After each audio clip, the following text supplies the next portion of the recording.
what I found is the sort of the exterior appearance that everyone sees. For me, it was only the icing on the cake. I just turned 32, and I felt like I could be in a much better shape physically. And I sat down with Sam and I said, Sam, you need to make me into a model in about 12 weeks' time. Let's put your skills to the test. And quite simply told me to leave. Told me to walk out the door. As my biggest critic, and what I adapted to quite quickly was it's all numbers. So, it's very common out there that, people calorie count. And I was thinking, right, if I can get this right, if I can enjoy the foods that I eat, then the calories will be irrelevant.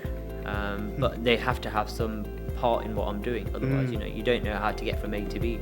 Welcome to Real People, Real Results, Real Change, the podcast that's dedicated to helping real people develop real health and fitness in their lives. Real people like you, business owners, professionals, house husbands and housewives, and students. I'm Stefan, I'm a personal wellness coach at UFit Studio, and I'll be your host.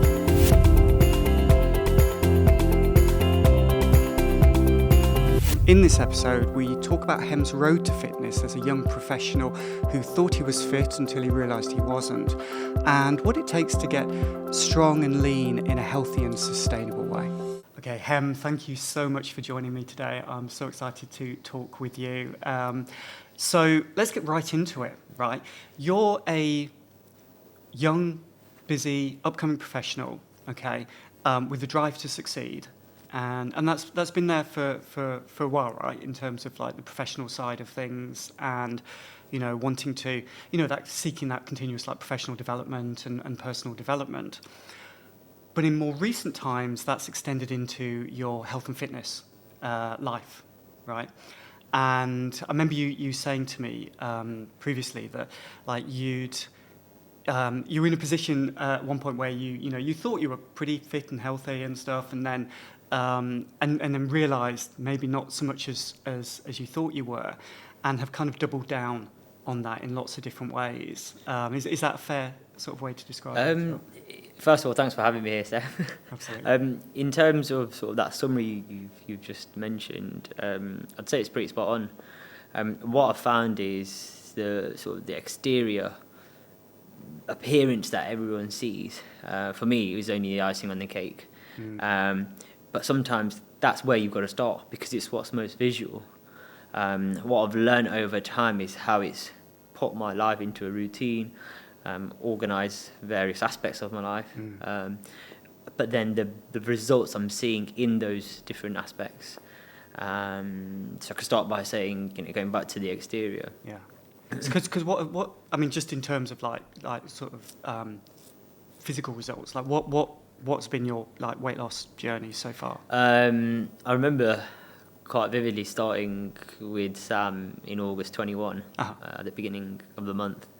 I just turned 32, and I felt like I could be in a much better shape physically. And I sat down with Sam and I said, Sam, you need to make me into a model in about 12 weeks' time. Let's put your skills to the test. And quite simply told me to leave. Told me to walk out the door, because someone of his experience, which I then sort of clocked onto straight away, was he said, no, you're here to sort of make a change in your behaviours, in your routines, in your different facets of life that you have, and what you see on the exterior is the sort of the combination of all those changes. So it took me a while to try and understand all that, because I said, right, when can I first do a high intensity Met class? Right. And he said, no, not yet. You've got to build your fitness slowly but surely. So over about 8 months, I managed to go from about 75 kilos down to about 52. Okay. Wow. Yeah. Wow. So by about end of April 22, I was about 52 kilos. Amazing. And that was all through eating sufficient food on a daily basis, but then to train at least 4 to 5, if not 6 times a week. But just putting a 1 hour segment on that training time. So nothing too extensive, but really intense while I'm doing it. Yeah. Okay, amazing. So Okay, so you're training multiple times a week. Yes. So what, they say like these things are won in the kitchen, right? Yeah. So what is your nutrition like? How and what's changed? Like, Yeah. what was it? How was it before? So before it was like most people, and there's no right or wrong in this. It's what do you fancy, and today I fancy pie and chips. Tomorrow I fancy a burger. The day after I fancy, whatever it may be. And we'd always, I think, I looked at myself as my biggest critic. Mm-hmm. And you'd say to yourself, "Oh, that's healthy. Oh, that's healthy. Oh, that's not that bad for you. There's worse things out there." But as my biggest critic, and what I adapted to quite quickly was it's all numbers. So it's very common out there that people calorie count. And I was thinking, right, if I can get this right, if I can enjoy the foods that I eat, then the calories will be irrelevant. But they have to have some part in what I'm doing. Otherwise, you don't know how to get from A to B. Right. You can't get from one side of town to the other without knowing the miles and how much fuel you need in that tank. Right. So I couldn't sort of carry out my weight loss journey without understanding where I am now and what I need to get there, what I need to sort of eat to get there, and how to supplement that with training. Yeah. So I started to understand the different foods, the food groups. And it wasn't complex at all. You start by saying, right, what am I eating today? Not changing anything, but what am I eating, and understanding what that food is. Okay. So the first thing I did was invest in a cheap digital scale, so to understand, right, I'm having a banana, and how much does that banana weigh, and that's it. And that gives you an understanding of, okay, well, it's not a random amount you're eating, it's specific to because of what you measured. So that started off as you've done it once, you don't need to you do it twice and 3 times, and you start to get a hang of it. Yes. And then that applied to everything. So I was doing that for an entire meal, and now I've got an idea of what that meal consists of. Then I was doing it for several meals a day, and then that started to become, well, I know what I'm having Monday to Friday. And then where some of the setbacks came were on the weekends. So I started to introduce those changes across the weekend as well. Can I gauge how much something's going to be if I was to go out? And that's all you can do. No one's perfect. No packet out there is 100% accurate. But and I learned quickly as well, it's the dosage, not the of the poison, and not the actual poison itself. Okay, interesting. So right from very early on, what you were doing was getting very specific. Yes. Measuring where you are right now. Yes. Not eyeballing it, but actually getting those numbers. Yes. So you had an objective, I guess, sense of what you're eating.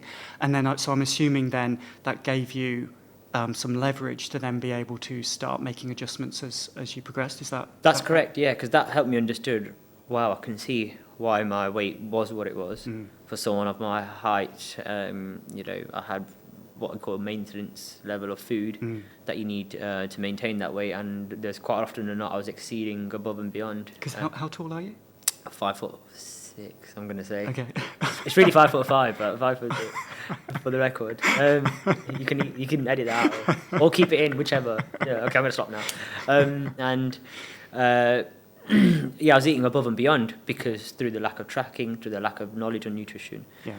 So once I grasped what I needed to eat and started to understand how to measure what I was eating, without, again, taking too much time, because it's not the most fun thing in the world, but I always go back to, someone says, well, I haven't really got time. Where do I start and how do I make the effort? And I'd say to them, if you bought an IKEA flat pack, because I'm sorry that I put this cliche, but I've had a long time to think about it since. If you bought IKEA flat pack, what's the first thing you do? But you've got a million pieces, hypothetically. Yeah. You start looking at the instructions. Yes. How do you get from start to finish? Yep. If you don't know where you're going on a journey, from London to Scotland, what do you do? Right, I put it into my satellite navigation. It tells me I've got 300 miles to go. Right. Right, okay, I need to fill up X amount to cover me for 300 miles. So that's the same mentality I've always had in anything I do at work and whatever. And it got to a point where with my food I said, right, I thought I was eating healthy. Sandwich at lunch, a few snacks in between, not that bad for you, and then go to do a gym session, but then come home and eat certain foods which I thought were healthy. Yeah. But what I wasn't doing was having a balanced diet. I was training what I thought was sufficient, but I was still overeating. Okay. So the training was then compromised because Yes. your training should actually help, whatever journey you're on, Yeah. and your diet is what determines which journey you go. Are you trying to lose weight, or are you trying to put on weight, Yes. muscle in any sense? Yes. So that made me think, why can't I apply this to food? And I think that's what allowed me, that sort of flick of the switch allowed me to get to where I was in August to where I was in April, sort of fairly quickly, because I just kept reminding myself, this is, go back to the black and white, go back to the numbers, go back to the procedure, which is what goes in, is effectively what's going to affect your results at the end of the day. Yeah, absolutely. Okay, amazing. And so as you sort of kind of said sort of a few minutes ago, the body's one thing. Yes. That's not the only thing that's important to you. Perhaps not even the most important thing to you. That's more like your mind and your clarity and those sorts of things that you've said. So tell me a little bit about that. So, like most people, everyone has certain objectives that they want to achieve, whether it's cleaning the garage on a weekend, or wanting to go for a new promotion at work, or whatever it may be, and I want to save it for a holiday. Just think of anything that's an objective to someone. And what I found was, for me, getting to that stage of my life, at 32, I like to try and be sort of heavily family orientated, but put a lot of hours into my business, like most people, particularly if they're self-employed. But then also want to be social. I really like hanging out with my friends. Very sports enthusiastic, so anything on TV or live, I'd try and go and watch.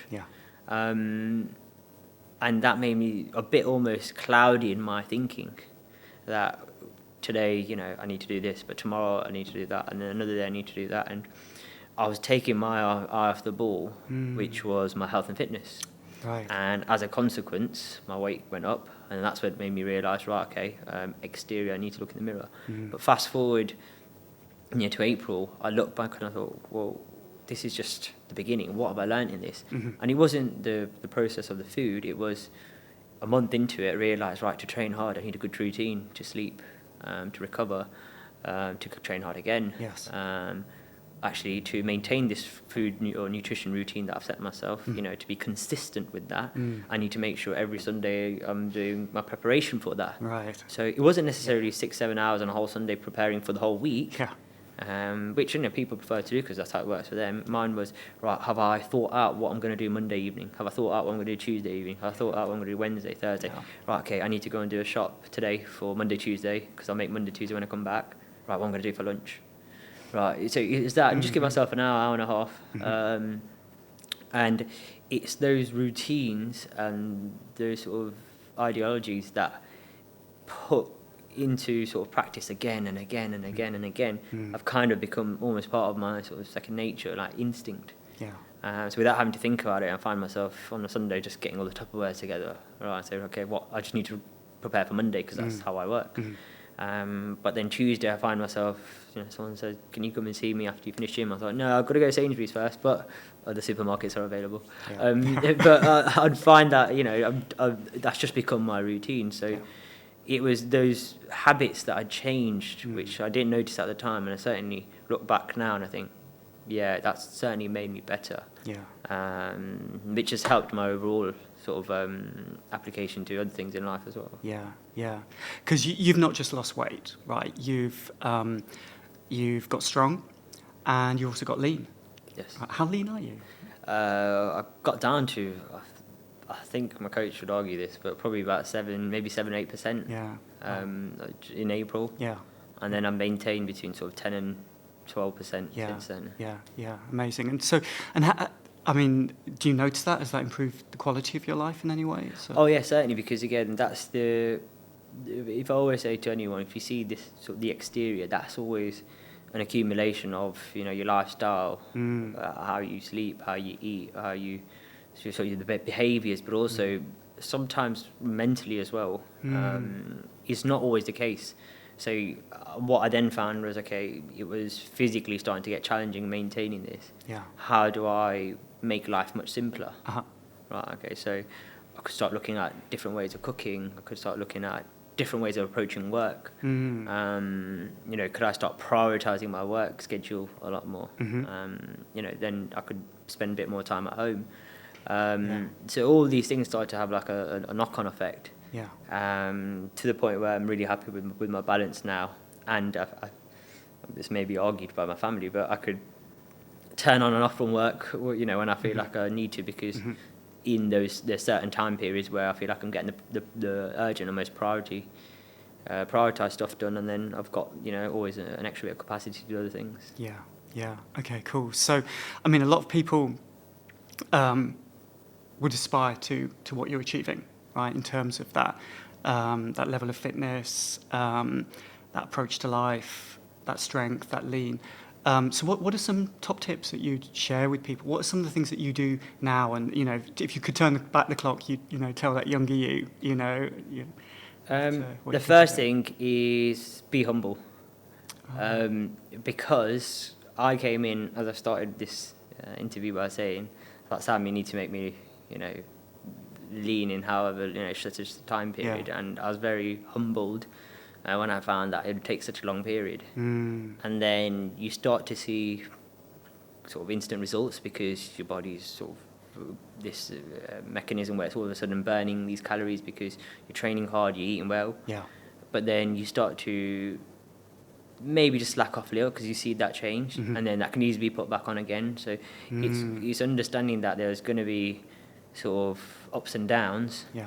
But if you're humble, you appreciate that the consistency and the hard work, the two other things that I'd mentioned, it would get you sort of on that linear curve. Right. So if you're humble to accept, okay, there's going to be ups and downs, right? This is not going to go how I want it to. If it went how I wanted to, I wouldn't be discussing this today. Now, again, it could be anything. I'm trying to say is this, some of that mindset I had. Yeah. So I use like a mindset as like a pyramid in my head, and then humble at the top, followed by consistency and hard work. Right. So apply that to work, you know, humble, act like I don't know anything, rather than know everything. And then consistency, am I consistently trying to find a solution to a problem, or consistently trying to break down a customer because that's who I want to target, or and then how much effort am I putting in there? Yeah. Sometimes it could be too much. Yeah. So you can say to yourself, right, I'm analysing that hard work, let me just have a day off. And you might find that, you know, you have another idea. So again, you're back at that same pyramid. Yeah, that's amazing. Okay, thank you so much. That's been an absolute pleasure talking with you. Hopefully we'll be able to do this again soon. Yeah, sounds good. Thank you very much for having me. Okay, thanks, Ed.